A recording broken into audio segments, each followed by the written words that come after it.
الحمد لله نحمده ونستعينه ونستغفره ونعوذ بالله من شرور أنفسنا وسيئات أعمالنا من يهده الله فلا مضل له ومن يضلل فلا هادي له وأشهد أن لا إله إلا الله وحده لا شريك له وأشهد أن محمدا عبده ورسوله يا أيها الذين آمنوا اتقوا الله حق تقاته ولا تموتن إلا وأنتم مسلمون يا أيها الناس اتقوا ربكم الذي خلقكم من نفس واحدة وخلق منها زوجها وبث منهما رجالا كثيرا ونساء واتقوا الله الذي تساءلون به والأرحام إن الله كان عليكم رقيبا يا أيها الذين آمنوا اتقوا الله وقولوا قولا سديدا يصلح لكم أعمالكم ويغفر لكم ذنوبكم ومن يطع الله ورسوله فقد فاز فوزا عظيما أما بعد فإن خير الكلام كلام الله وخير الهدي هدي محمد صلى الله عليه وسلم وشر الأمور محدثاتها وكل محدثة بدعة وكل بدعة ضلالة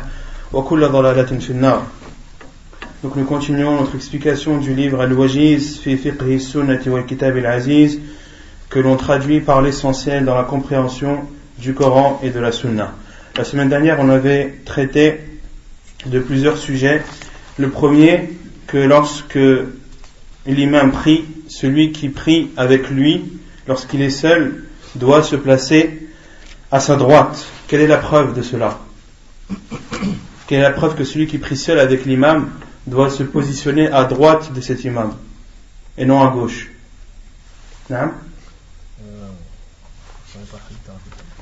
Hadith de qui? Quel compagnon? Hadith d'Ibn Abbas radiyallahu anhu, qui avait dormi sur le prophète sallallahu alayhi wa sallam, et lorsque le prophète sallallahu alayhi wa sallam s'est levé la nuit pour prier, il s'est positionné à sa gauche et le prophète sallallahu alayhi wa sallam l'a pris par sa main et l'a placé à sa droite. Ensuite on avait parlé que lorsque ceux qui prient avec l'imam sont deux ou plus, ils doivent se positionner derrière l'imam. Quelle est la preuve? Hadith de Jabir. Il a prié, il est venu à sa gauche, il a tiré, il a mis à sa droite.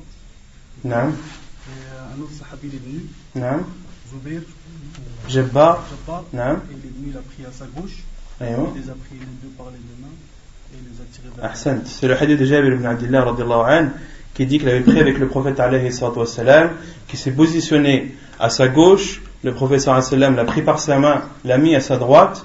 Puis Jabbar ibn Sakhr, un autre compagnon radiyallahu anhu, est venu se mettre ou rejoindre Jabir radiyallahu anhu dans sa prière avec le prophète sallallahu alayhi wa sallam. Il s'est positionné à gauche de Nabi sallallahu alayhi wa sallam. Il les a pris chacun par leurs mains et les a repoussés derrière lui. Donc c'est une preuve, les savants l'ont déduit, que lorsque les gens sont deux voire plus, ils doivent se positionner derrière l'imam. Ensuite on avait parlé de la femme lorsqu'elle prie avec un imam, qu'elle doit se positionner tout le temps derrière. Ensuite, on avait parlé de l'obligation d'aligner les rangs pendant la prière. Quelle est la preuve que d'aligner les rangs pendant la prière est une obligation et non quelque chose de préférable ou de recommandé? Non.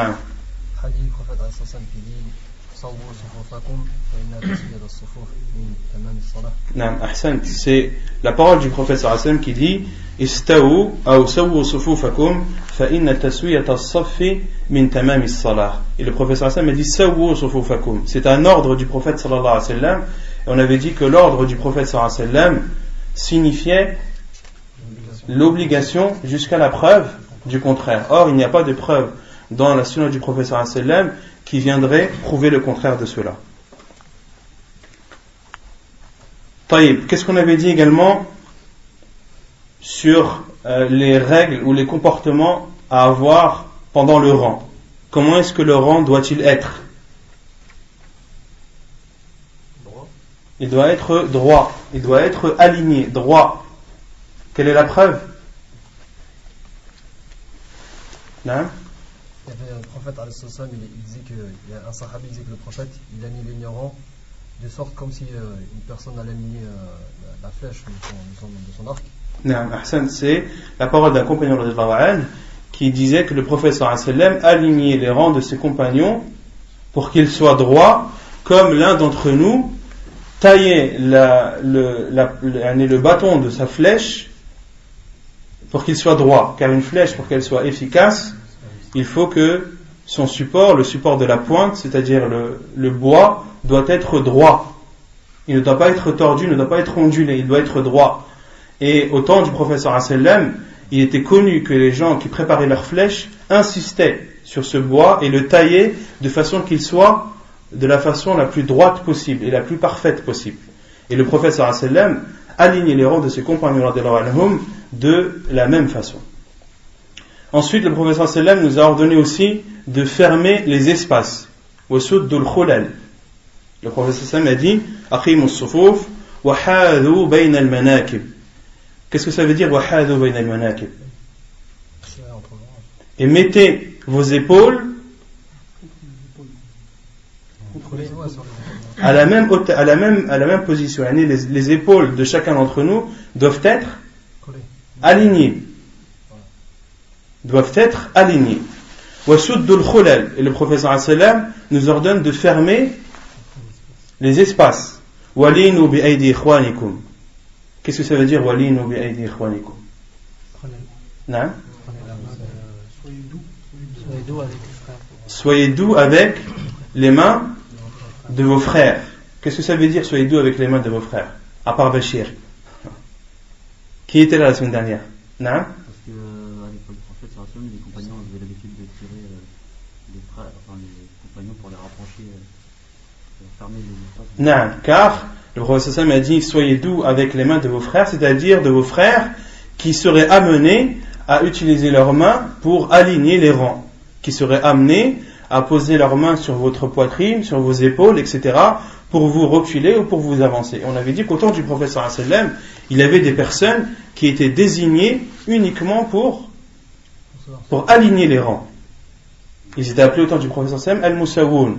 Et on avait donné l'exemple ou l'explication du hadith des compagnons radhiyallahu anhum, lorsque l'un d'entre eux a dit kunna nutradu ani as-sufufi bayna as-sawari tarda. Nous étions repoussés des rangs qui étaient coupés par des poteaux fortement. Ils étaient repoussés par qui? Par justement ces compagnons radhiyallahu anhum qui avaient pour charge d'aligner ou pour fonction d'aligner les rangs dans la mosquée. Ensuite le prophète sallallahu alayhi wa sallam a dit وَمَنْ وَصَلَ صَفًّا وَصَلَهُ اللَّهُ وَمَنْ قَطَعَ صَفًّا قَطَعَهُ اللَّهُ. Et celui qui complète un rang ou qui le fait continuer, Allah subhanahu wa ta'ala lui le continuera, si on peut traduire comme ça. وَمَنْ قَطَعَ صَفًّا قَطَعَهُ اللَّهُ. Et celui qui coupe un rang, Allah le coupera. Qu'est-ce que ça veut dire? Non. Le coupera de sa miséricorde. Et وَمَنْ وَصَلَ صَفًّا وَصَلَهُ اللَّهُ يعني برحمته. طيب. Ensuite, d'autres règles à respecter dans le rang. Le prophète sallallahu alayhi wa sallam a dit رُصُّوا الصُّفُوفَ رُصُّوا صُفُوفَكُمْ. Qu'est-ce que ça veut dire رُصُّوا صُفُوفَكُمْ? Non? Serrez-vous et rapprochez-vous dans votre rang. C'est-à-dire que ceux qui prient dans le rang doivent se rapprocher entre eux. Ils doivent se coller, se serrer. Et le prophète sallallahu alayhi wa sallam a dit وَقَارِبُوا بَيْنَهَا. Qu'est-ce que ça veut dire? Et approchez les rangs entre eux. C'est-à-dire que les rangs ne doivent pas être éloignés les uns des autres. Et on avait dit que le premier rang qui ne devait pas être éloigné, c'était celui qui était derrière l'imam. Celui qui est derrière l'imam, le premier rang qui est juste derrière l'imam, ne sort pas de cette parole du prophète sallallahu alayhi wa sallam lorsqu'il dit وَقَارِبُوا بَيْنَهَا. Les savants disent et approchez les rangs entre eux, rapprochez les rangs entre eux.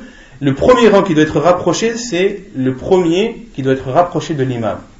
Puis le second qui doit être rapproché du premier, et le troisième qui doit être rapproché du second, etc. etc.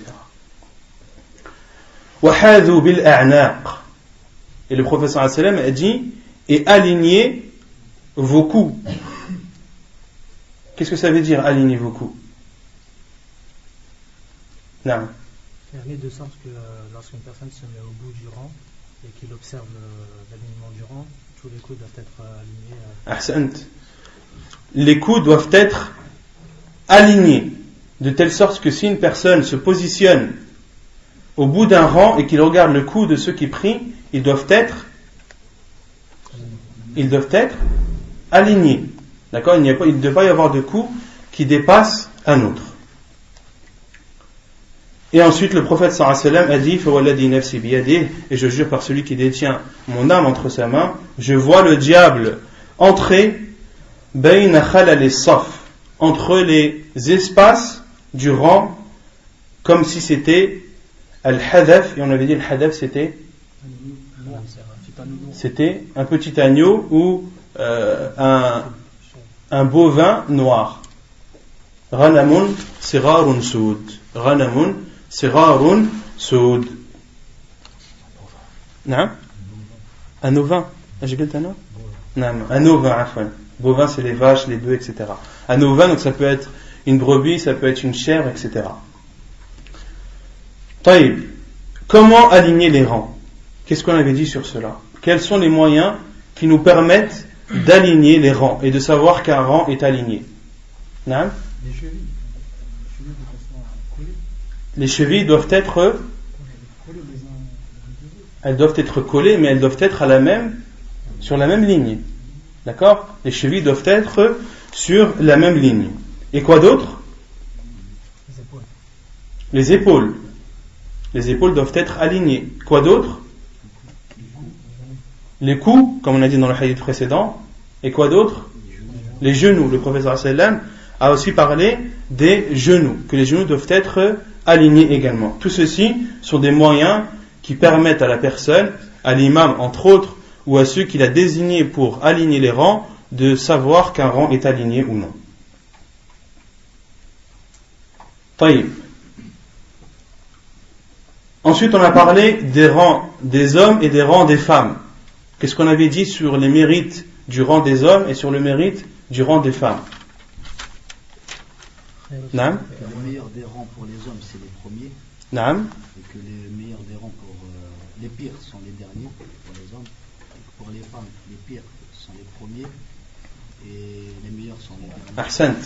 On avait dit que le professeur sallam avait dit que le meilleur des rangs des hommes, ce sont les premiers, et les pires sont les derniers, et les meilleurs des rangs pour les femmes sont les premiers, et les pires sont les derniers. On avait expliqué cela car pour les femmes, plus elles s'éloignent des hommes et plus... Non?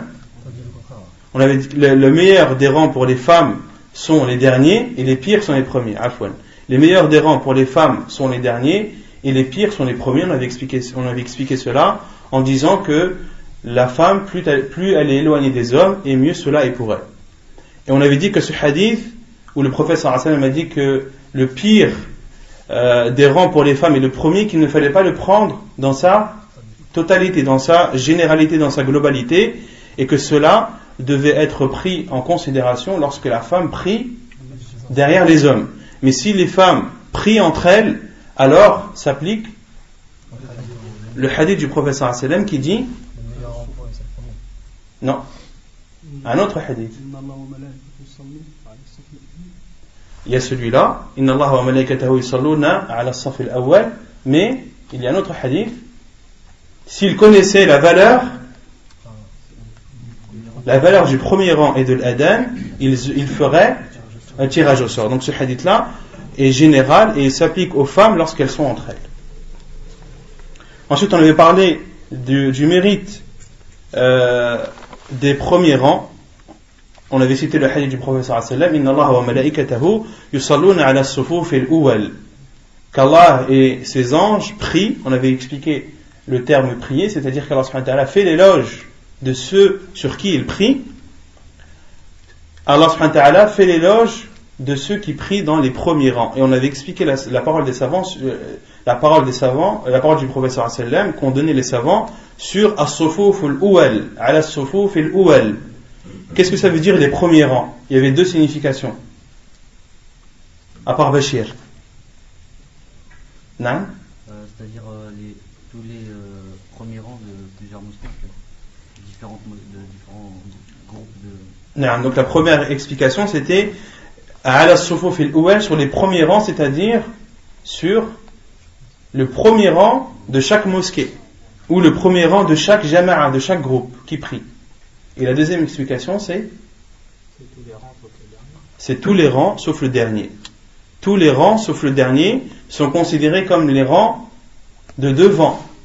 Et le dernier, ceux qui prient dans le dernier rang n'ont pas ce mérite qu'Allah subhanahu wa ta'ala fasse ses éloges dans les cieux.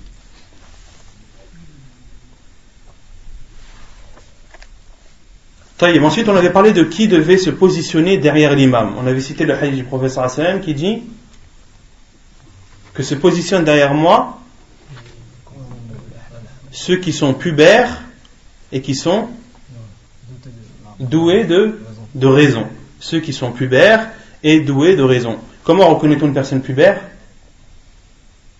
Non? Par rapport au poil du pubis. Par rapport au poil du pubis. À l'âge qui est de 15 ans. La moustache, ça rentre avec l'apparition des poils du pubis. La moustache pour les hommes.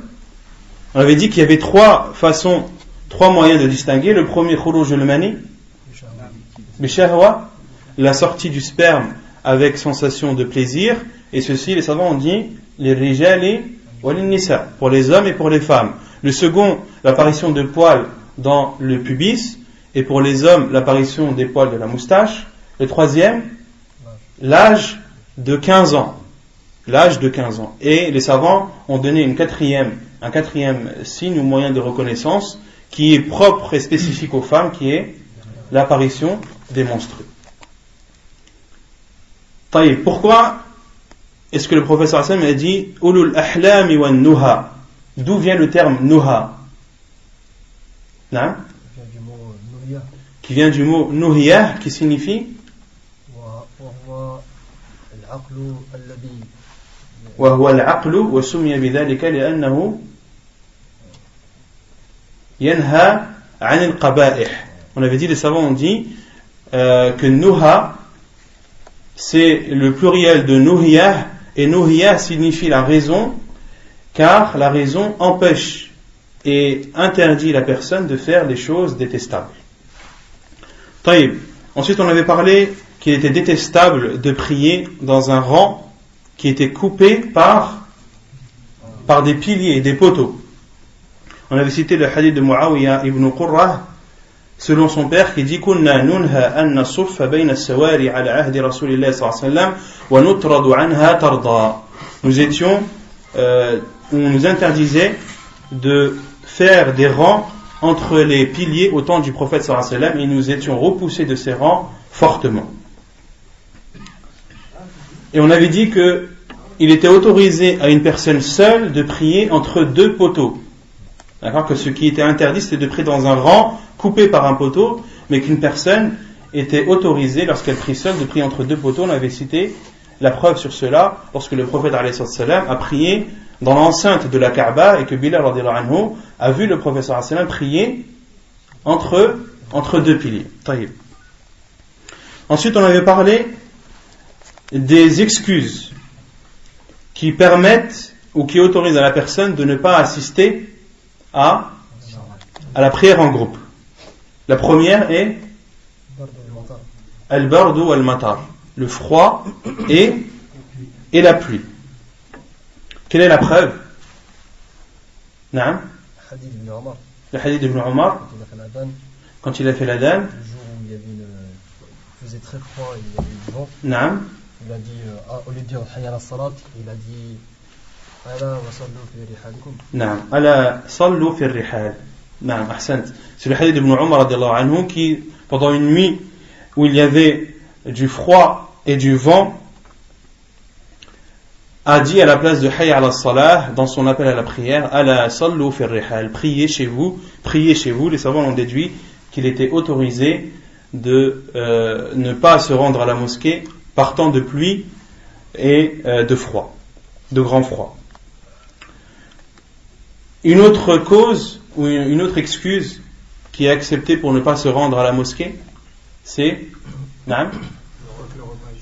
une fois que le repas est servi.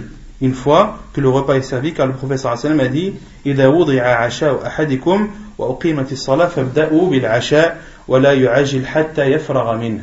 Lorsque le repas est posé, alors et que la prière est appelée, alors commencez par le repas et ne vous précipitez pas jusqu'à en avoir terminé. Et on avait cité aussi que Ibn Umar radiyallahu anhu, le repas était posé, qu'il le mangeait alors qu'il entendait la lecture, il a entendu l'adhan et puis la lecture de l'imam pendant sa prière, et cela ne l'a pas précipité pour se rendre à la mosquée.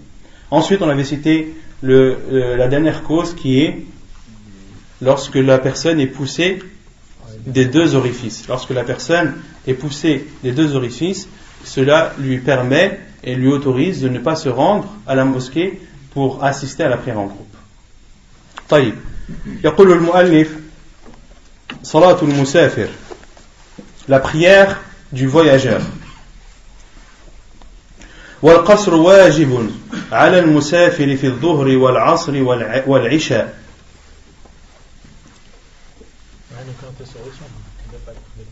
نعم.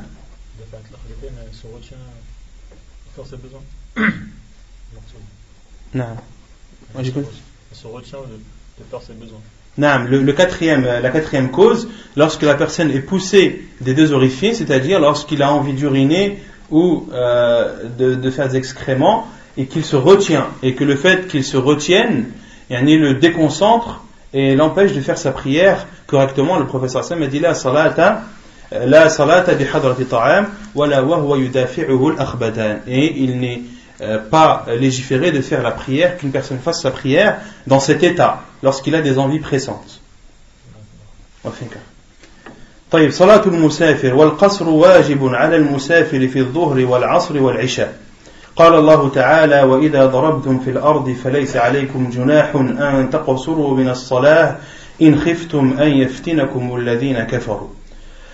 Donc l'auteur parle maintenant de la prière du voyageur et il dit والقصر, la réduction, wajibun, est obligatoire pour le voyageur pendant la prière de Dhuhr, de l'Asr et de l'Isha. Pendant la prière du Dhuhr, la prière du Asr et la prière de l'Isha. Et quand on parle de réduction, c'est-à-dire passer de 4 à 2. Autrement dit, il y a des prières qui ne sont pas réduites, qui sont celles de l'Fajr, qui restent 2, et la prière du Maghrib, qui reste toujours au nombre de 3. Ici, l'auteur dit wal qasru wajibun, la réduction est une obligation. Donc l'auteur considère que de réduire sa prière pour le voyageur est une obligation.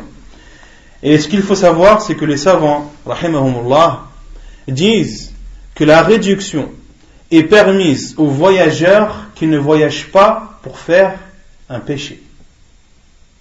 Les savants disent, parmi le Cheikh Ibn Uthaymin, le Cheikh Al-Albani rahimahullah, et d'autres, comme l'imam Al-Nawawi rahimahullah, disent qu'il n'est pas légiféré pour celui qui voyage pour désobéir à Allah subhanahu wa ta'ala, safarul ma'siyah la yajuzu fihi al-qasr.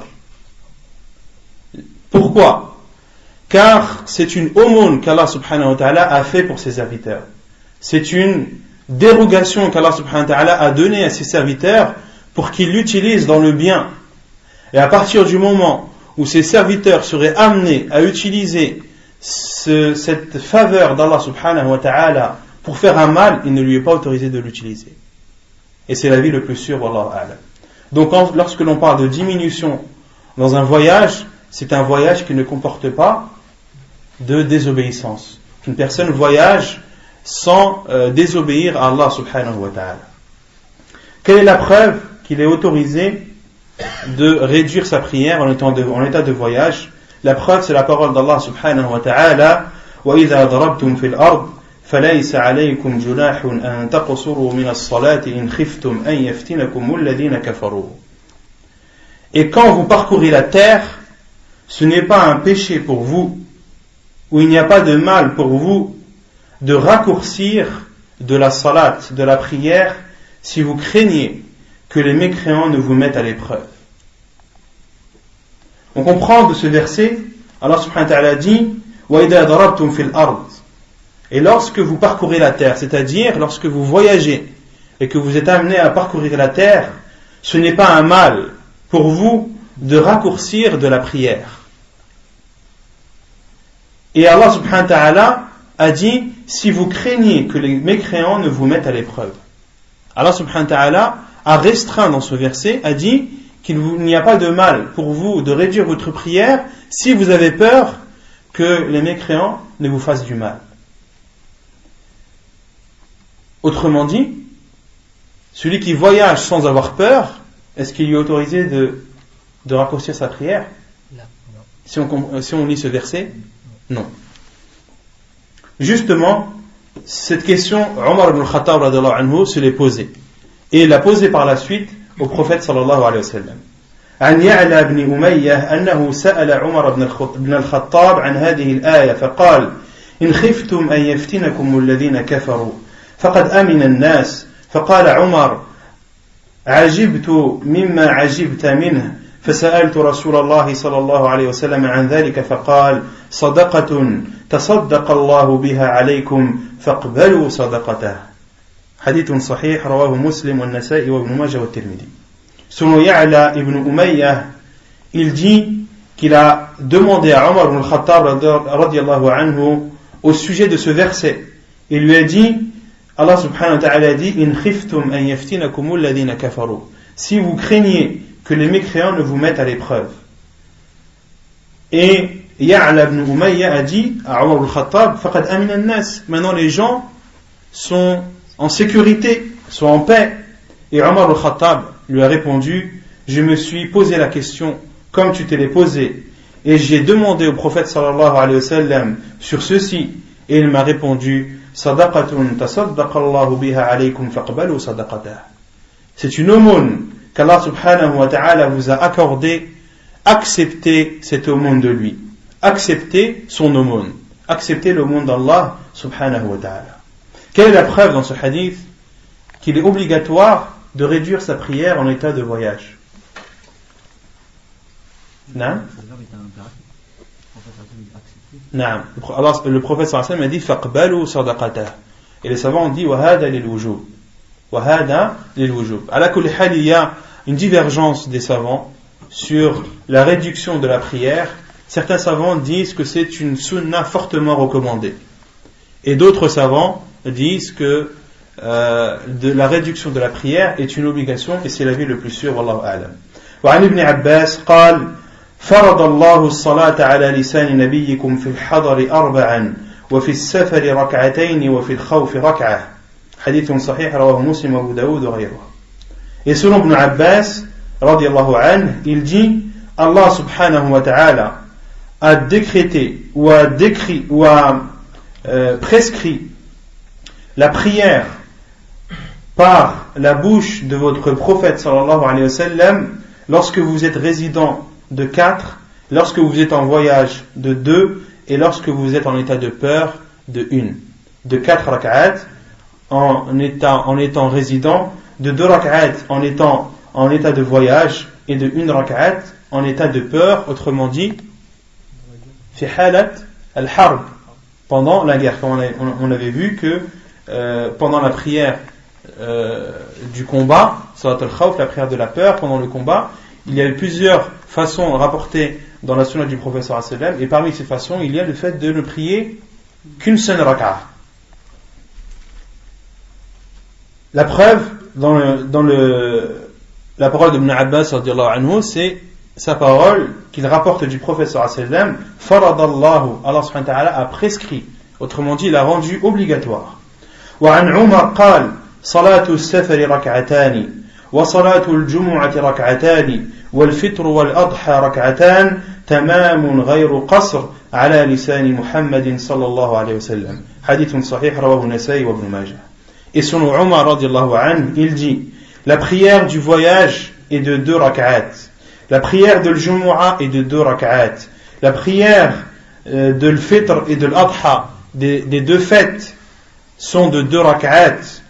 Elles sont complètes et non réduites ala lisani Muhammadin sallallahu alayhi wa sallam, par la bouche du prophète sallallahu alayhi wa sallam. Et Cheikh Al-Albani rahimahullah, après avoir cité ces hadiths, il dit, et ce qui prouve que la prière du voyageur est une obligation, c'est que la prière du voyageur n'est pas réduite. Elle est à la base de 2 rak'at. Comme Al-Jumu'ah n'est pas une prière réduite. C'est une prière qui est à la base de 2 rak'at. Comme les 2 prières des fêtes, ce ne sont pas des prières qui sont réduites, car elles sont à la base de 2 rak'at. Et le prophète sallallahu alayhi wa sallam, lorsqu'Allah subhanahu wa ta'ala lui a ordonné ou lui a prescrit les prières pendant la nuit de l'ascension, elles ont été prescrites comme étant réduites. On verra dans le hadith suivant, elles ont été réduites. Allah subhanahu wa ta'ala a ordonné à son prophète sallallahu alayhi wa sallam de prier ad-dhuhr, combien de rak'at? 2 rak'at. Et à l'asr, 2 rak'at.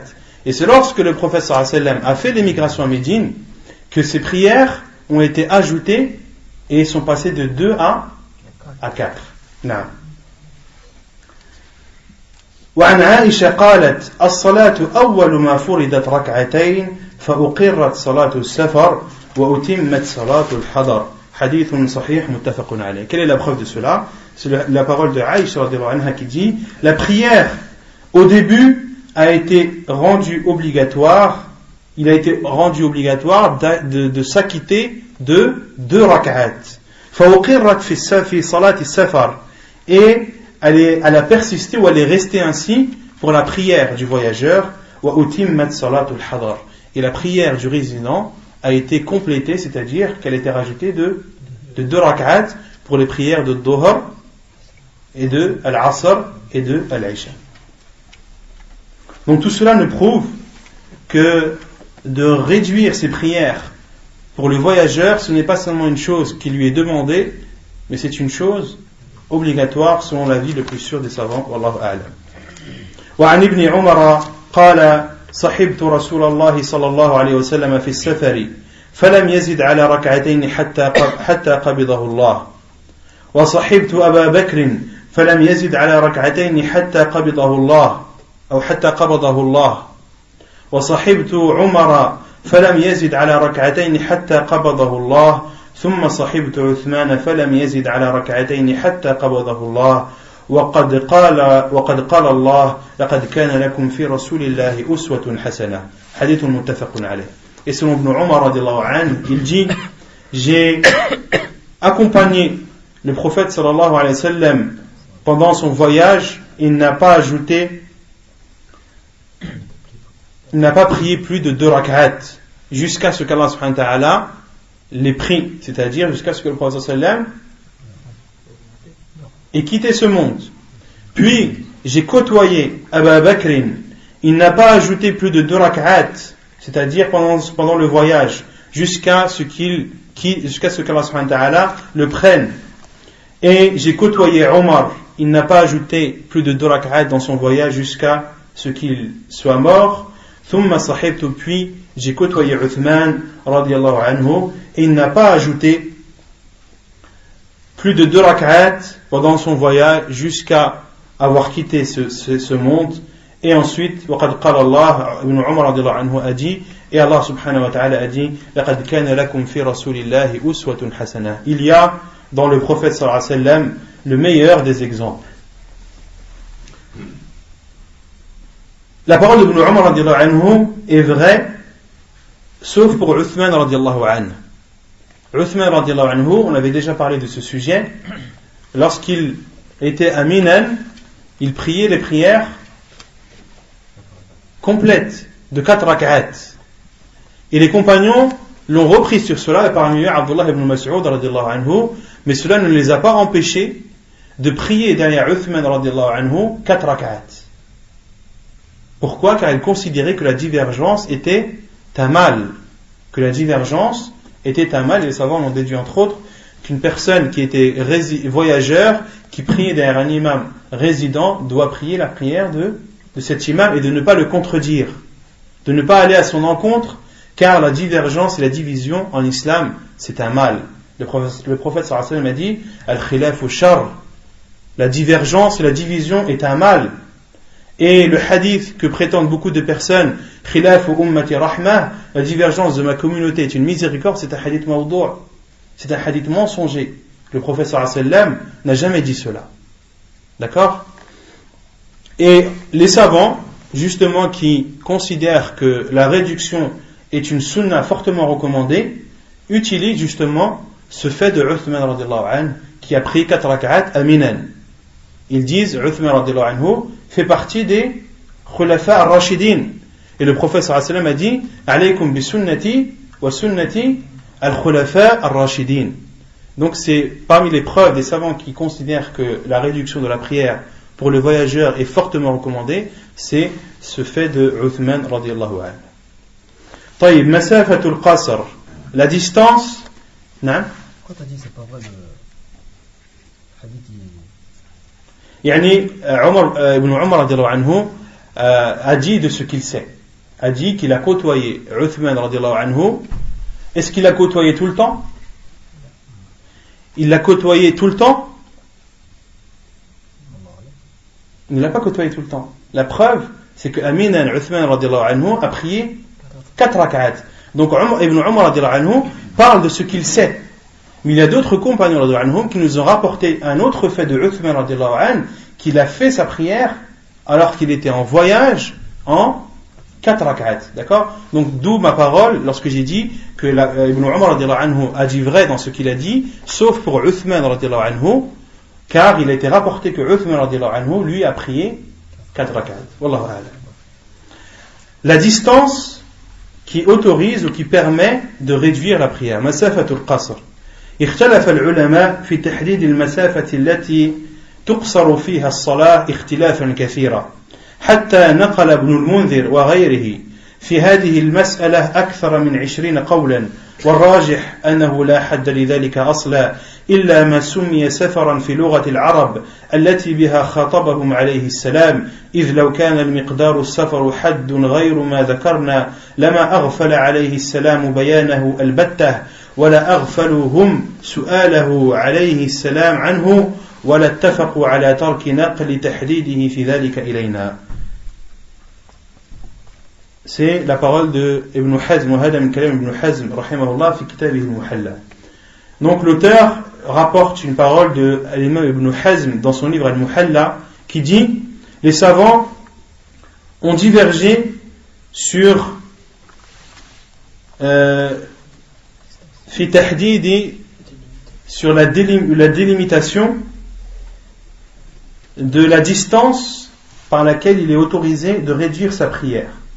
Ils ont beaucoup divergé sur cela, et au point que l'imam Ibn al-Mundhir et autres que lui ont rapporté à ce sujet plus de 20 avis. Plus de 20 avis. Certains savants disent c'est la distance parcourue en 1 jour et 1 nuit. D'autres savants ont dit c'est la distance qui est parcourue en 3 jours et 3 nuits. D'autres savants ont dit que c'est que lorsque tu pars de chez toi et que tu sais que tu seras de retour le soir, quelle que soit la distance que tu auras parcourue, tu ne seras pas considéré comme voyageur. Des avis qui sont très nombreux et qui dépassent le nombre de 20. Et l'imam Ibn Hazm rahimahullah a dit wal-rajih est l'avis le plus sûr qu'il n'y a pas de délimitation à ce sujet. La hadda li dhalika asla, sauf ce qui est appelé en langue arabe comme étant un voyage. إذ لو كان لمقدار السفر حد غير ما ذكرنا لما أغفل عليه السلام بيانه البتة.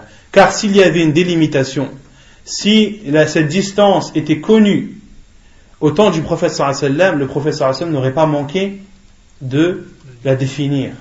Et ses compagnons radhiyallahu anhum n'auraient pas manqué de demander au prophète sallallahu alayhi wa sallam quelle est cette distance qui nous permet de connaître ou qui nous permet de réduire nos prières en état de voyage.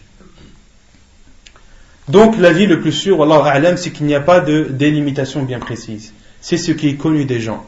Comme cela est l'avis de Cheikh al-Islam Ibn Taymiyyah rahimahullah, et l'avis de Cheikh al-Albani et d'autres, c'est que la distance qui, lorsqu'elle est parcourue, la personne est considérée comme étant voyageur et par là même lui autorise de réduire sa prière, c'est ce qui est connu chez les gens comme étant un voyage. C'est ce qui est connu chez les gens comme étant un voyage. et ce qui est connu chez les gens peut diverger d'un pays à un autre. Il y a des distances qui peuvent être parcourues dans des pays qui sont considérés comme un voyage, et dans d'autres pays ne sont pas considérés comme un voyage. Et cette distance peut être courte comme elle peut être grande. D'accord ? Et beaucoup disent que Cheikh Ibn Uthaymin, rahimahullah, est de l'avis que la distance qui permet à la personne de savoir qu'elle est en voyage ou non est de 80 km. Cheikh Ibn Uthaymin, rahimahullah, dit cela, mais il dit quelque chose avant.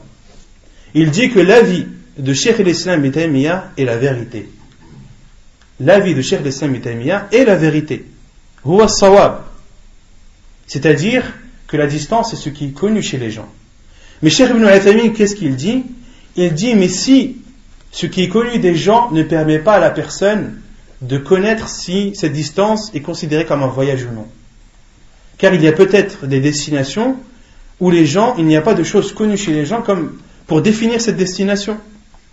Dans ce cas, qu'est-ce que la personne doit faire ?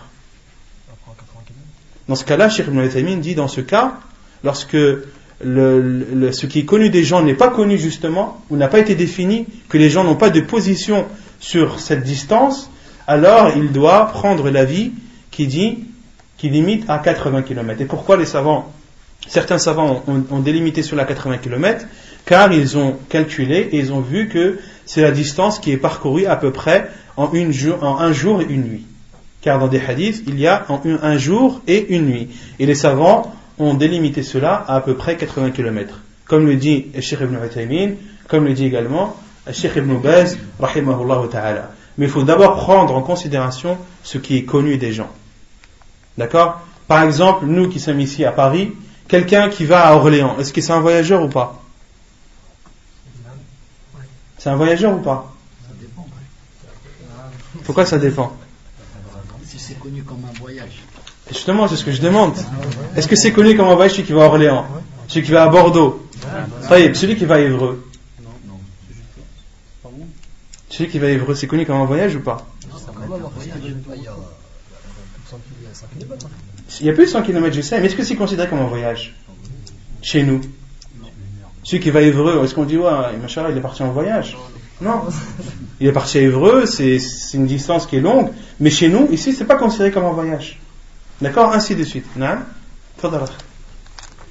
Donc, le moyen de connaître, c'est ce qui est connu des gens, ce que les gens savent et connaissent entre eux.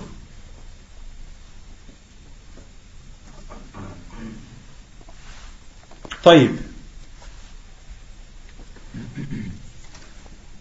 Il y a une mas'ala pour le Hajj.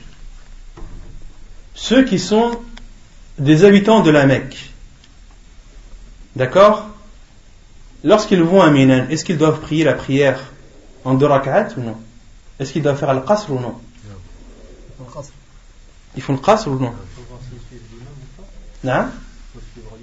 À Minan, le prophète sallallahu alayhi wa sallam a prié les prières 2 rak'at, qasran wa jam'an. Le prophète sallallahu alayhi wa sallam à Minan raccourcissait ses prières et les rassemblait. Et les savants disent que ceux qui sont à la Mecque et qui assistent au rite du Hajj, du pèlerinage, doivent eux aussi prier des prières raccourcies et des prières rassemblées. Et ils disent, et ceci car c'est la période du Hajj. Ceci car c'est la période du Hajj. Et comme le dit Cheikh Al-Albani, rahimahullah, et s'ils se rendent à Minan en dehors de la période du Hajj, alors ils doivent compléter leur prière. C'est l'avis de Cheikh Al-Albani, rahimahullah, il dit, les gens de la Mecque, lorsqu'ils se rendent à Minan pendant la période du Hajj, ils doivent prier des prières raccourcies. Mais s'ils s'y rendent en dehors de la période du Hajj, alors ils doivent la prier entièrement de 4 rak'at. طيب الموضع الذي يقصر منه ذهب جمهور العلماء إلى أن قصر الصلاة يشرع بمفارقة الحضر والخروج من البلد وأن ذلك شرط ولا يتم حتى يدخل أول بيوتها. قال ابن المنذر ولا أعلم أن النبي صلى الله عليه وسلم قصر في سفر من أسفاره إلا بعد خروجه من المدينة. وقال أنس صليت الظهر مع النبي صلى الله عليه وسلم بالمدينة 4 وبذي الحليفة 2 ركعتين. à partir de quel moment est-ce que la personne doit réduire et diminuer sa prière? Il est rapporté dans Fiqh Sunnah de Sayyid Sabiq, il dit la plupart des savants considèrent que le fait de diminuer sa prière est légiféré à partir du moment où la personne quitte l'endroit où il réside. Il quitte sa ville et que cela est une condition. C'est une condition. Donc, lorsque tu t'apprêtes à voyager, tu n'es pas autorisé à réduire tes prières tant que tu es dans la ville, dans ta ville où tu résides. Il faut quitter ta ville, même si tu la quittes de quelques mètres, de quelques kilomètres, à partir de ce moment, il t'est autorisé de réduire ta prière. Car certains, et beaucoup pensent, qu'il ne t'est autorisé de réduire ta prière qu'à partir du moment où tu as dépassé la distance minimum. Cela est faux. Lorsque tu as l'intention de voyager, eh bien, il t'est autorisé de réduire ta prière à partir du moment où tu quittes la ville où tu résides. Et quand est-ce qu'il complétera ses prières lors de son retour? Lorsqu'il entre dans sa ville. Et ce n'est pas lorsqu'il la voit, c'est lorsqu'il y entre. Comme cela a été rapporté par Ali radiyallahu anhu, lorsqu'il est retourné à Al-Koufa, en Irak, il s'est arrêté avant la ville et a prié en raccourcissant ses prières. Et ceux qui étaient avec lui ont dit, mais la ville de Koufa est là. Et il leur a répondu radiyallahu anhu, inna ma dakhalna fiha, ou kama qal. Nous n'y sommes pas encore rentrés. Nous n'y sommes pas encore entrés. D'où la parole de l'auteur lorsqu'il dit wala yutimmu hatta yadkhula awwala buyutiha, jusqu'à ce qu'il entre dans sa ville, qu'il y soit présent physiquement. Qala ibn al-Mundhir a dit, et je ne connais du prophète sallallahu alayhi wa sallam lorsqu'il a réduit ولا أعلم أن النبي صلى الله عليه وسلم قصر في سفر من أسفاره إلا بعد خروجه من المدينة. Et le prophète sallallahu alayhi wa sallam n'a réduit ses prières pendant son voyage que lorsqu'il a quitté Médine. Et Anas radiyallahu anhu a dit, j'ai prié avec le prophète sallallahu alayhi wa sallam la prière de Dohr 4 rak'at wa bidhil hulayfa rak'atayn. J'ai prié avec le prophète sallallahu alayhi wa sallam la prière de Dohr à Médine de 4 rak'at wa bidhil hulayfa. Dhil Hulayfa qui est al-miqat connu, miqat ahli al-Madina, c'est le point des gens de Médine lorsqu'ils pour être en état de ihram, en état de sacralisation. Ceux qui parmi les gens de Médine et les gens de Sham, de la région du Sham, lorsqu'ils veulent se rendre à la Mecque et passer en état de sacralisation, leur miqat c'est Dhul Hulayfa. C'est Dhul Hulayfa, donc ils font l'ihram dans ce miqat, et ceux qui le dépassent sans être en état de sacralisation doivent retourner. D'accord? Et Dhul Hulayfa, c'est un endroit qui est proche de Médine, qui est à peu près à 5 km de Médine. Et Anas radiyallahu anhu a dit qu'il avait prié avec le prophète sallallahu alayhi wa sallam la prière de Dohr à Médine de 4 rak'at, et à Dhul Hulayfa il a prié rak'atayn, autrement dit il a prié la prière de Al-Asr, qu'il a prié la prière de Al-Asr à Dhul Hulayfa de 2 rak'at. طيب المسافر إذا أقام لقضاء حاجة ولم يجمع إقامة يقصر حتى يخرج.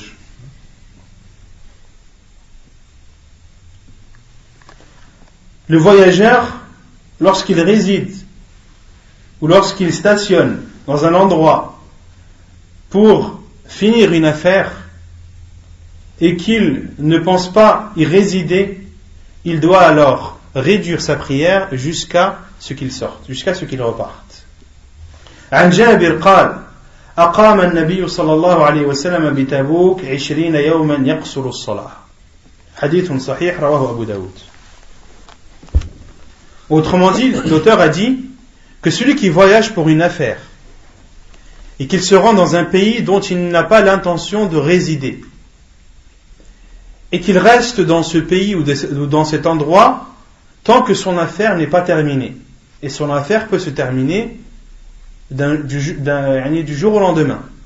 D'accord? Et ici l'auteur dit qu'il doit réduire sa prière tant qu'il est là-bas, tant que son affaire n'est pas résolue ou n'est pas finie, jusqu'à ce qu'il sorte.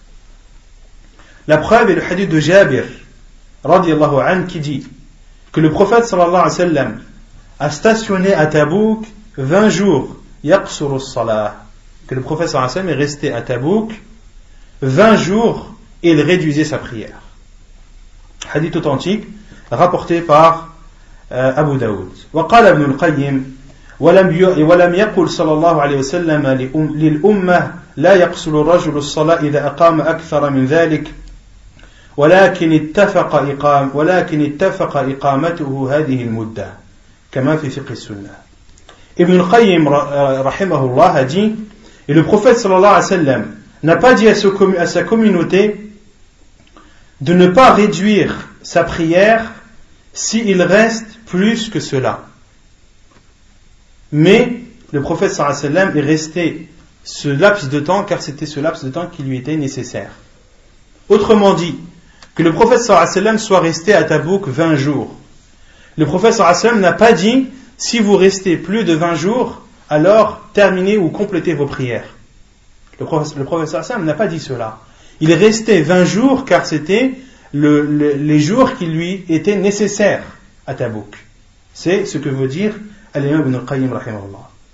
فإن عزم, ensuite l'auteur dit فإن عزم الإقامة أتم بعد 19 كما قال ابن عباس رضي الله عنهما أقام النبي صلى الله عليه وسلم 19 يقصر فنحن إذا سافرنا 19 قصرنا وإن زدنا أتممنا وإن زدنا أتممنا. Hadith sahih rawahu al-Bukhari wa al-Tirmidhi. Et l'auteur dit, et si la personne reste plus de 19 jours, il doit compléter sa prière. Il doit compléter ses prières. Comme le dit Abdullah ibn Abbas, qu'Allah l'agréé, il dit le prophète sallallahu alayhi wa sallam est resté 19 jours en réduisant sa prière. Ibn Abbas dit, donc ça c'est la parole de Abdullah ibn Abbas, et nous, lorsque nous voyagions plus de 19 jours, ou 19 jours, nous réduisions nos prières. Et si nous restions plus que 19 jours, alors nous complétions nos prières. Ça c'est la parole d'Ibn Abbas, radiyallahu anhu. Et il y a à ce sujet une divergence des savants. À ce sujet, il y a une divergence des savants. Le premier avis, ou la première situation, lorsque la personne voyage pour une chose, pour une affaire, les savants sont d'accord sur le fait que cette personne réduit ses prières jusqu'à ce que son affaire soit terminée. Jusqu'à ce que son affaire soit terminée, même s'il est amené à rester des années.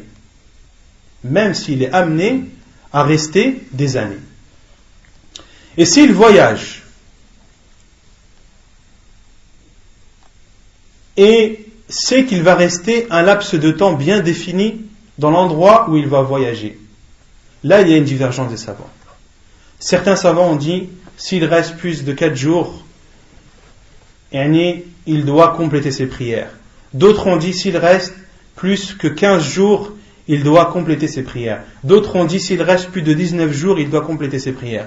D'autres ont dit s'il reste plus de 20 jours, il doit compléter ses prières. Et l'avis le plus sûr, wallahu a'lam, c'est qu'il n'y a pas de délimitation à cela. Comme le dit Cheikh al-Albani rahimahullah ta'ala. Et sa preuve de Cheikh al-Albani rahimahullah, c'est que Ibn Umar radiyallahu anhu, lorsqu'il était à Adribijan, il était bloqué par la neige.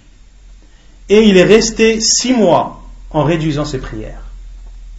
Il est resté 6 mois en réduisant ses prières. Et Cheikh al-Albani rahimahullah dit, « Lorsque la personne voyage vers un endroit et qu'elle sait qu'elle connaît la durée de son voyage ou de son stationnement dans cet endroit, il lui est autorisé de réduire sa prière. Car il n'a pas l'intention d'habiter dans cet endroit. La yanwi al-istiqrar. La yanwi al-istiqrar. Cheikh Al-Albani dit, à partir du moment où tu voyages d'un endroit à un autre et que tu te rends dans cet endroit sans avoir l'intention de t'y installer et d'y vivre et d'y travailler, alors tu es en état de voyage, même si tu y restes 1 mois, 2 mois, 3 mois, etc. D'accord ? Sauf dans un cas où lorsque tu voyages d'un endroit à un autre et que dans cet autre endroit tu n'es pas considéré comme étant voyageur. Comme par exemple, pour ceux qui ont une maison par exemple en Maroc ou en Algérie. Tu pars de ta maison ici et tu vas dans ta maison au Maroc. Est-ce que toi, lorsque tu es dans ta maison au Maroc, est-ce que tu te considères comme étant voyageur? Tu ne te considères pas comme étant voyageur. Si par exemple, tu pars par exemple à la Mecque, tu as un voyage d'1 mois pour faire une umrah. Là-bas, est-ce que tu te sens comme étant voyageur? Oui. Tu te sens comme étant voyageur. Contrairement à lorsque tu vas au Maroc chez toi, c'est ta maison. C'est un environnement que tu connais, qui ne t'est pas étrange. D'accord? Donc, tu te sens toi-même, tu ne te sens pas considéré comme étant voyageur. Et c'est pour cela que Cheikh Al-Albani, rahimahullah, ce qui était questionné sur cela, il dit lorsqu'il allait à la Mecque, et qu'il allait, car Cheikh Al-Albani avait une fille qui habite à la Mecque, lorsqu'il allait à la Mecque, il allait rendre visite chez sa fille, ou il descendait chez sa fille, et Cheikh Al-Albani dit, je faisais ma prière complète, car il était chez sa fille. Il ne se considérait pas comme étant voyageur. Vous avez saisi? Oui. Ça c'est l'avis le plus sûr, wallahu a'lam. Al-jam'u bayna as-salatayn. Le rassemblement entre 2 prières. Asbabuhu. Quelles sont les causes qui autorisent à la personne de rassembler ses prières?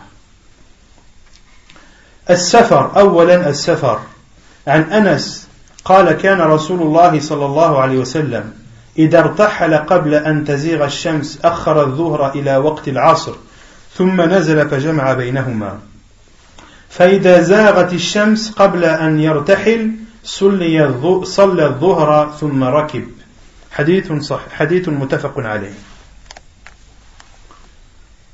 La première cause qui autorise à la personne de rassembler ses prières, c'est le voyage.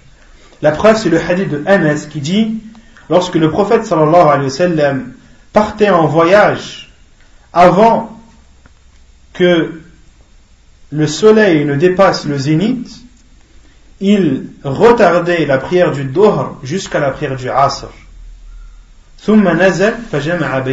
Et lorsqu'il s'arrêtait, il rassemblait les 2 prières.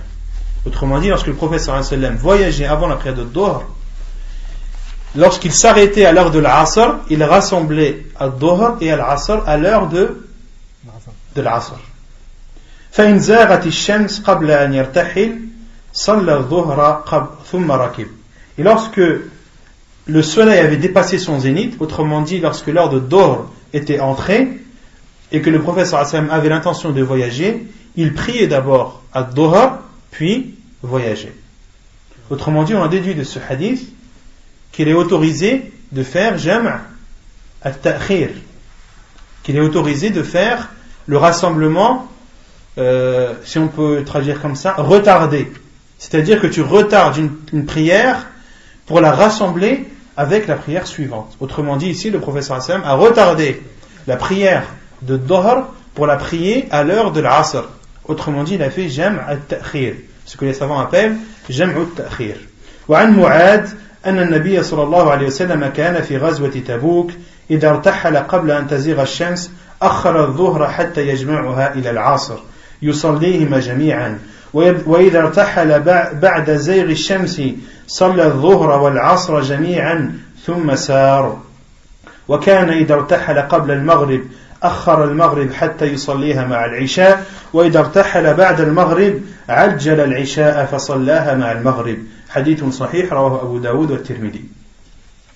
Et selon Mu'ad, ibn Jabir radiyallahu anhu, il dit le prophète sallallahu alayhi wa sallam, lorsqu'il était pendant la bataille de Tabouk, lorsqu'il voyageait avant le zénith, il reculait ou il retardait la prière de Dhuhr jusqu'à la rassembler jusqu'à l'heure de l'Asr, puis les prier ensemble. Donc lorsque le prophète sallallahu alayhi wa sallam était à Tabouk et qu'il voyageait, lorsqu'il s'apprêtait à partir avant que le soleil n'atteigne le zénith, avant que le soleil ne dépasse le zénith, avant que le soleil ne dépasse le zénith, le prophète sallallahu alayhi wa sallam retardait la prière de Dhuhr jusqu'à la prière de l'Asr et les priait ensemble. Et lorsqu'il partait, après que le soleil ait dépassé le zénith, il priait à Dhuhr et à l'Asr ensemble, puis partait. Il priait d'abord à Dhuhr, puis à l'Asr, puis partait.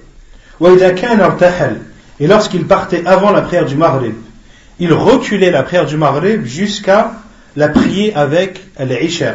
Et lorsqu'il partait après le Maghrib, il avançait l'Isha et la priait avec la prière du Maghrib. Autrement dit, la personne, lorsqu'elle est en voyage, beaucoup se demandent qu'est-ce qui est le mieux. Est-ce que le mieux c'est de rassembler une prière avant ou bien de la retarder? Est-ce que le mieux c'est d'avancer une prière et la prier avec celle qui la précède, ou bien de retarder une prière et la prier avec celle qui la suit? Les savants disent, la personne regarde ce qui est le mieux pour elle. La personne regarde ce qui est le mieux pour elle. Si tu es en voyage et que à l'heure de Dhuhr tu roules, tu es en plein trajet, alors retarde la prière de Dhuhr jusqu'à la prière de l'Asr. Et à l'heure de l'Asr, arrête-toi et rassemble les deux prières, la prière de Dhuhr et la prière de l'Asr, à l'heure de l'Asr. Yani la personne voit ce qui l'arrange le plus. وعنه أي عن معاذ بن جبل رضي الله عنه أنهم خرجوا مع رسول الله صلى الله عليه وسلم عام تبوك فكان رسول الله صلى الله عليه وسلم يجمع بين الظهر والعصر والمغرب والعشاء قال فأخر الصلاة يوما ثم خرج فصلى الظهر والعصر جميعا ثم دخل ثم خرج فصلى المغرب والعشاء جميعا. حديث صحيح رواه أبو داود والنسائي. Et selon Mu'ad également, il dit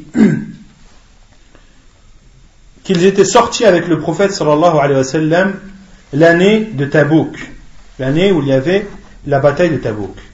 Et le prophète sallallahu alayhi wa sallam rassemblait entre Dhuhr et l'Asr et entre le Maghrib et l'Isha.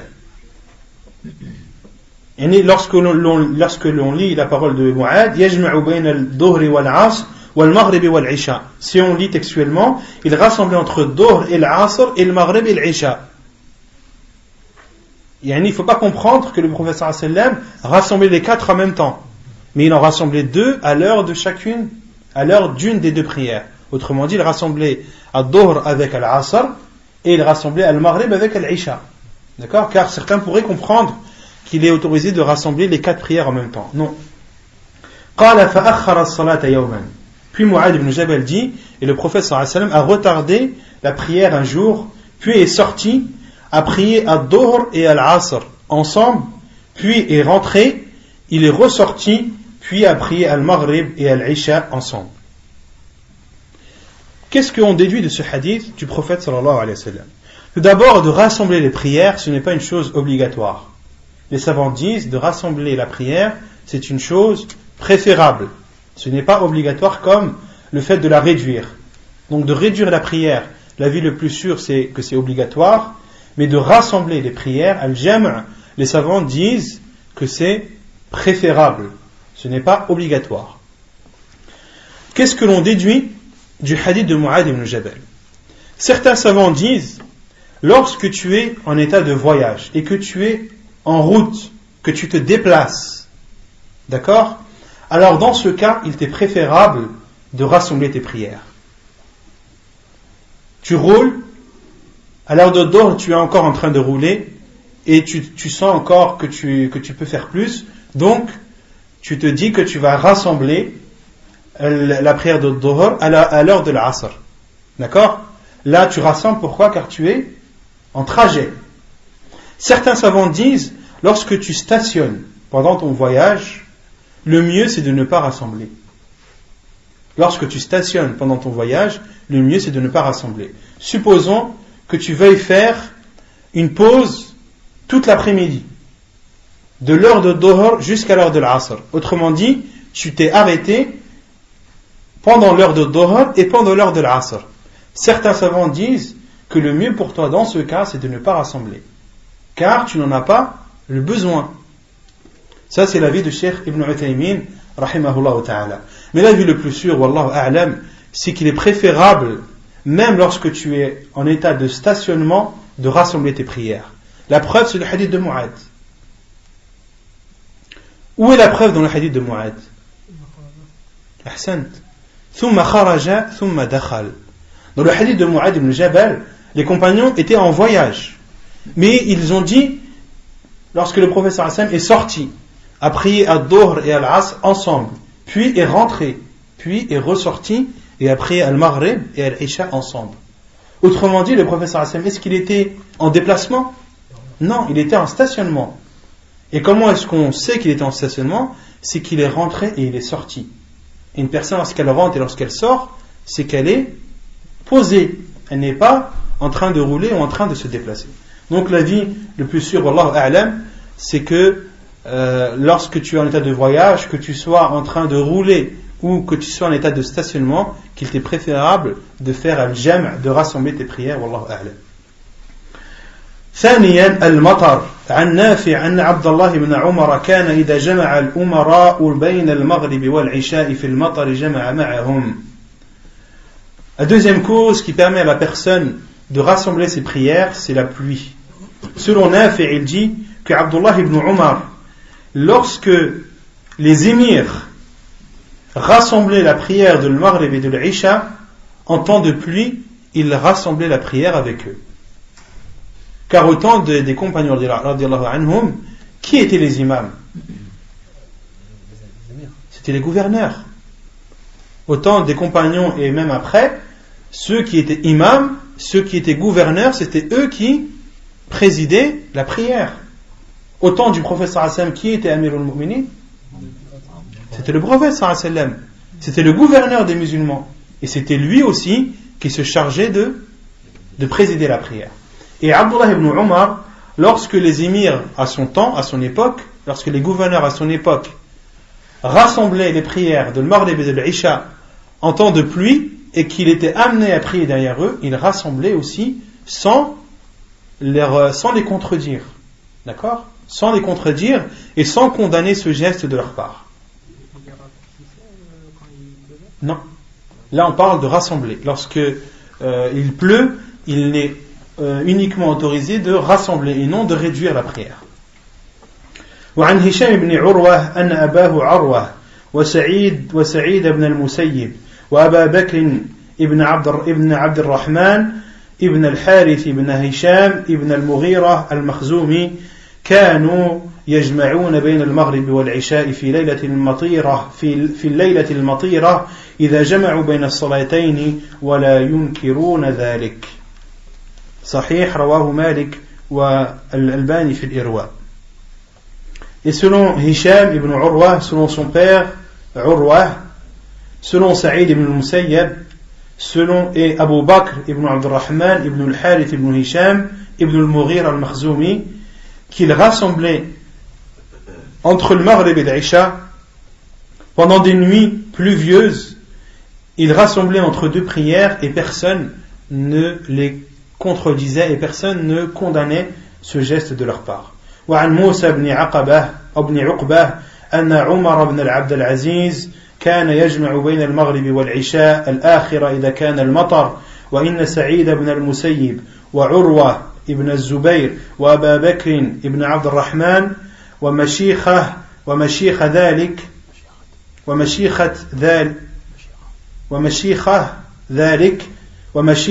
الزمان كانوا يصلون معهم ولا ينكرون ذلك. Et selon Moussa ibn Uqbah, que Omar ibn Abdul Aziz, qui fait partie des tabi'in ou des atba' tabi'in?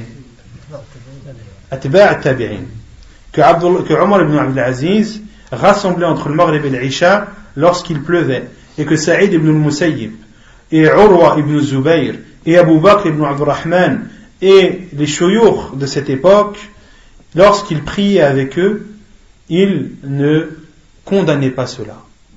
Et tous les noms que j'ai cités, les savants, ce sont les fuqaha de Médine. Ce sont tous les savants de Médine. Tous les tabi'in et atba' tabi'in de Médine. Donc les gens qui connaissaient la religion, qui connaissaient très bien la religion, et lorsqu'ils priaient, qu'ils rassemblaient les prières pendant une nuit pluvieuse ou pendant un jour pluvieux, ils ne condamnaient pas cela. وعن ابن عباس قال صلى رسول الله صلى الله عليه وسلم الظهر والعصر جميعا والمغرب والعشاء جميعا في غير خوف ولا سفر. وعنه قال جمع رسول الله صلى الله عليه وسلم بين الظهر والعصر والمغرب والعشاء بالمدينة في غير خوف ولا مطر، وهو يشعر أن الجمع للمطر كان معروفا في عهد النبي صلى الله عليه وسلم، ولو لم يكن كذلك لما كان ثمة فائدة من نفي المطر كسبب مبرر للجمع. قاله الألباني.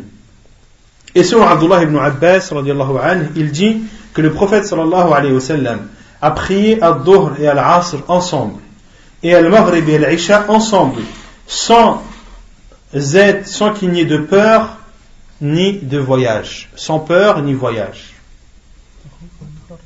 Non?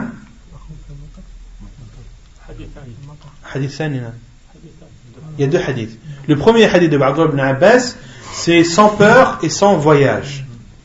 Autrement dit, qu'est-ce qu'on en déduit de ce hadith? Qu'est-ce qu'on en déduit de ce hadith de Ibn Abbas? Non?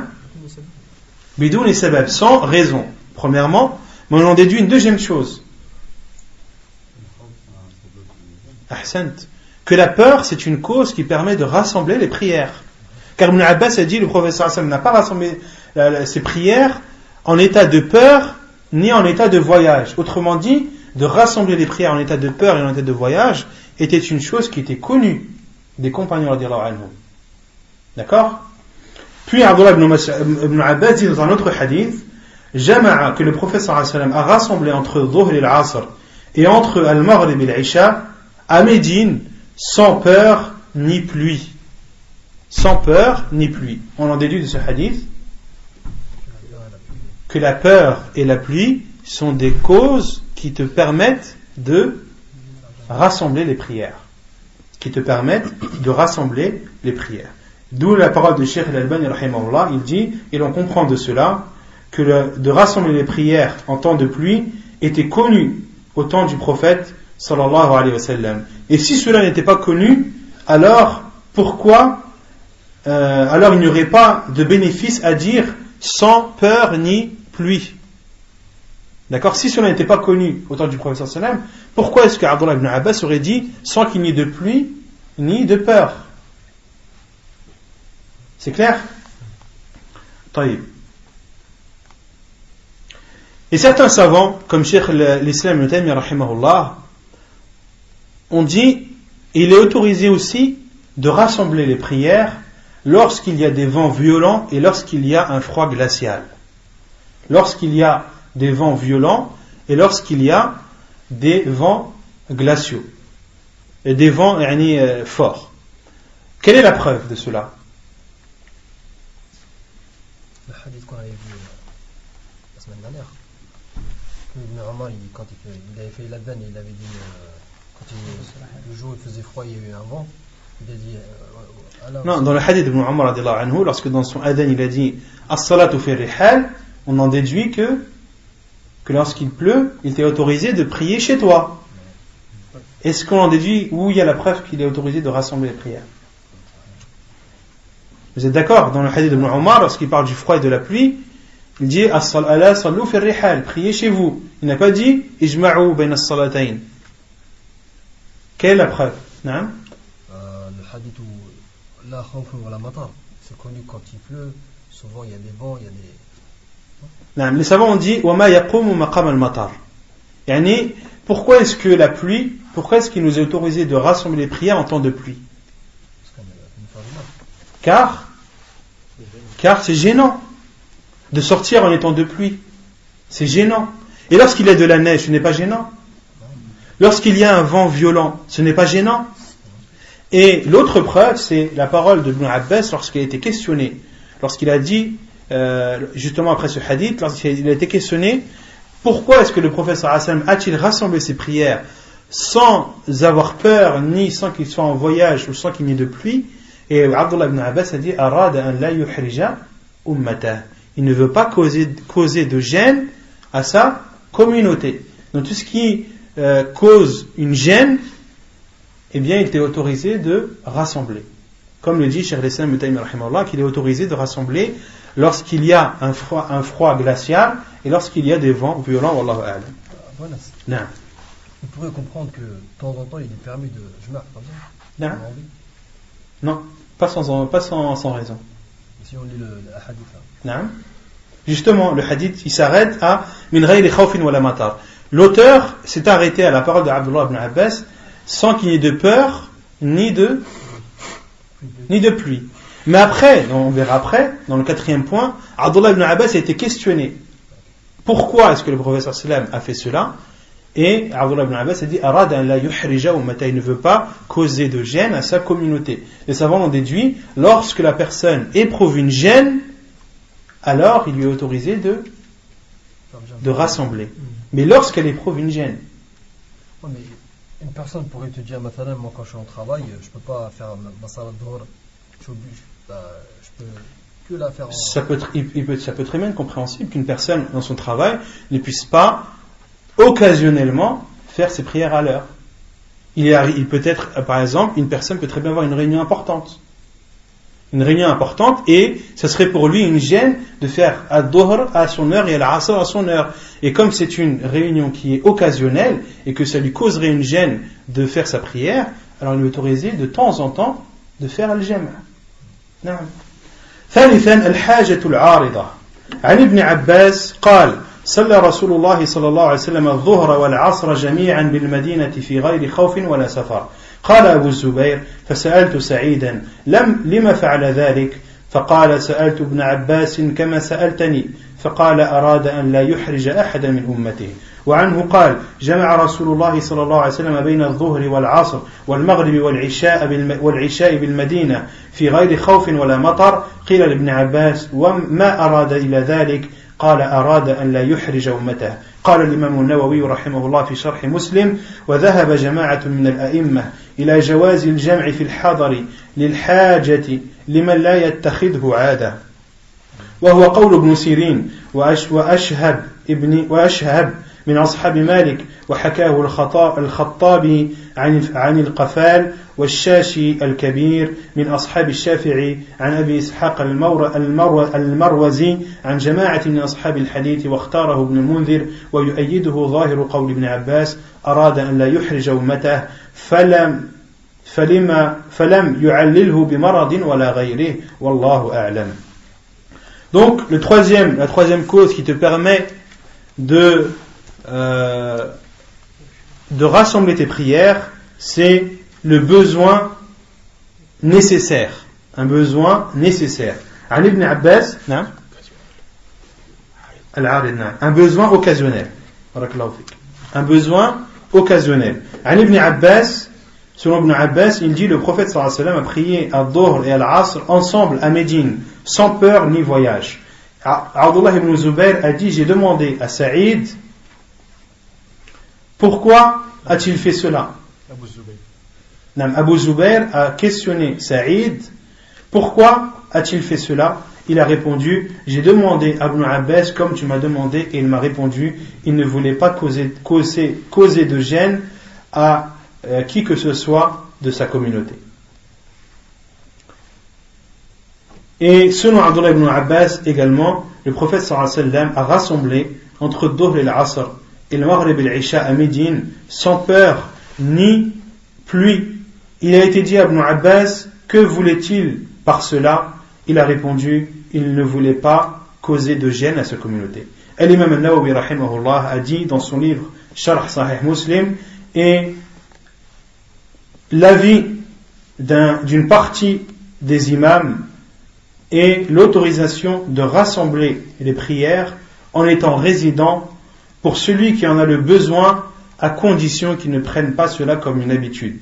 Et c'est l'avis de Ibn Sirin, de Ashhab parmi les partisans de Malik, et cet avis a été également rapporté par Al-Khattabi selon Al-Qafal et Al-Shashi Al-Kabir qui fait partie des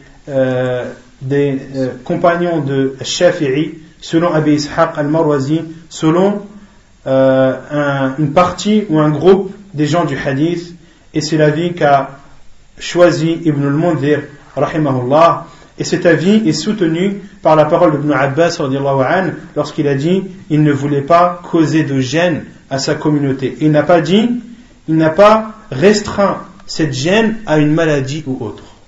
Abdullah ibn Abbas radiyallahu anhu, lorsqu'il a dit arada la yukhrija ummatahu, que le prophète sallallahu alayhi wa sallam a voulu par cela ne pas causer de gêne à sa communauté, Abdullah ibn Abbas n'a pas restreint cette gêne. Il n'a pas dit si la personne est malade. Il a dit lorsque la personne en éprouve le besoin. D'accord ? Donc cette gêne, elle est générale. À partir du moment où tu éprouves une gêne, alors il t'est autorisé de rassembler tes prières à condition de ne pas prendre cela comme une habitude. Pourquoi de ne pas prendre cela comme une habitude ? Parce que l'habitude c'est que tu fasses ces prières. Car Allah subhanahu wa ta'ala a dit Inna as-salata kanat 'ala al-mu'minina kitaban mawquta. Car Allah subhanahu wa ta'ala a dit dans le Coran que la prière est pour les croyants prescrite et à des heures bien définies. Elle est prescrite et à des heures bien définies. Ensuite, le besoin, tout dépend des situations de chacun. Ça peut être par exemple un chirurgien qui doit faire une opération très longue et cette opération, elle tombe pendant l'horaire de 2 prières.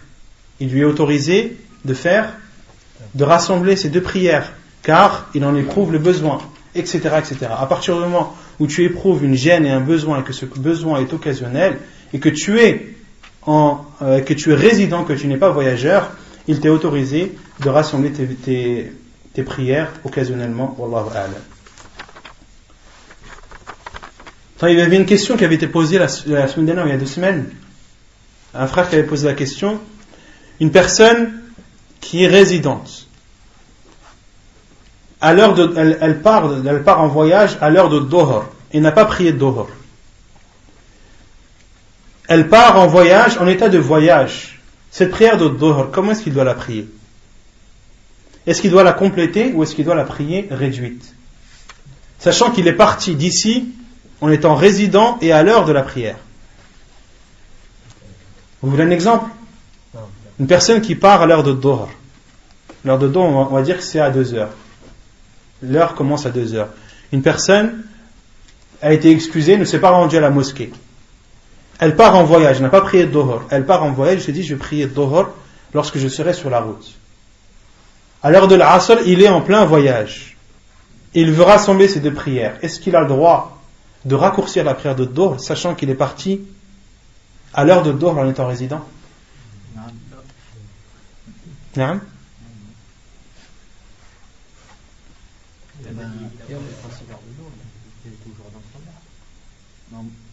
Oui, il est toujours dans ce moment. On a dit qu'il est à l'heure de la Asr.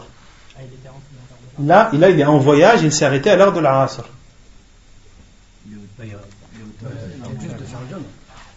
Il y a juste de faire le jam', d'accord, mais moi je te parle de qasr, je parle de la réduction. Parce qu'il a le droit de faire un droit avec la Asr. Non, les savants disent que cela est autorisé.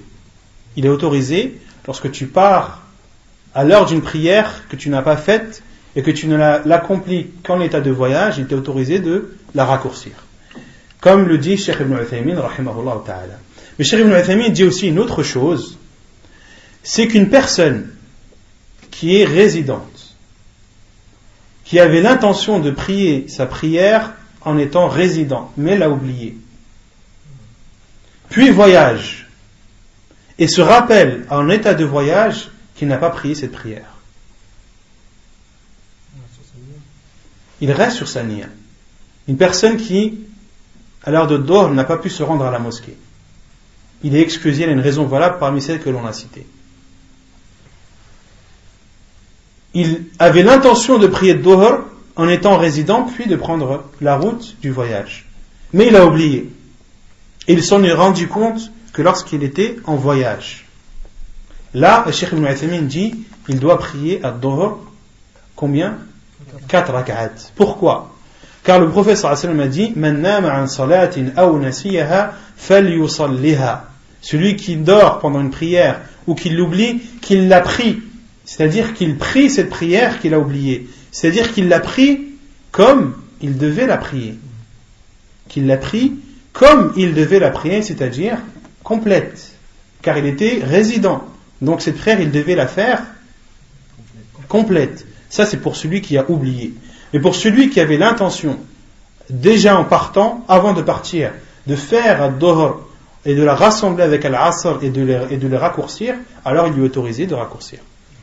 D'accord? Non. Et dans le cas contraire, ça marche?